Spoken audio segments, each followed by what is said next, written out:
আসসালামু আলাইকুম। সত্তর কণ্ঠ 24 ফেসবুক পেজে সবাইকে স্বাগত জানাচ্ছি। আমি সাজিদুল করিম। আজ শনিবার 26 জুলাই।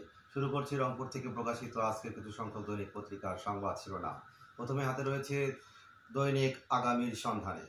দৈনিক আগামীর সন্ধানে সংবাদ শিরোনামে রয়েছে জলবায়ুজনিত অর্থনৈতিক ক্ষতি বছরে 2.3 ট্রিলিয়ন ডলার। পাশাপাশি রয়েছে মালয়েশিয়ার বিমানবন্দর থেকে 123 বাংলাদেশিকে ফেরত।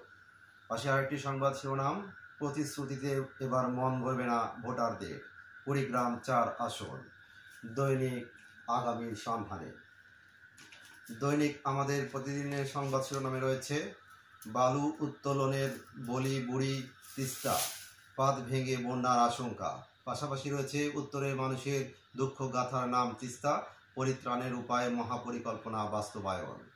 দৈনিক আমাদের প্রতিদিন। দৈনিক যুগের আলোর সংবাদ শিরোনামে রয়েছে বছরের যে কোনো সময় ভোটার তালিকা প্রকাশের ক্ষমতা পেল ইসি। পাশাপাশি রয়েছে চট্টগ্রাম বন্দরে 30% ট্যারিফ বাড়ানোর সিদ্ধান্ত হয়েছে নৌ পরিবহন উপদেষ্টা। পাশে আরেকটি সংবাদ শিরোনাম, বিমান দুর্ঘটনায় নিহতদের জন্য দেশ জুড়ে বিশেষ দোয়া। দৈনিক যুগের আলো। এই ছিল রংপুর থেকে প্রকাশিত আজকের কিছু সংখ্যক দৈনিক পত্রিকার সংবাদ শিরোনাম। নিয়মিত সংবাদ জানতে চোখ রাখুন সত্তর কণ্ঠ 24.com ও সত্তর কণ্ঠ 24 ইউটিউব চ্যানেলে।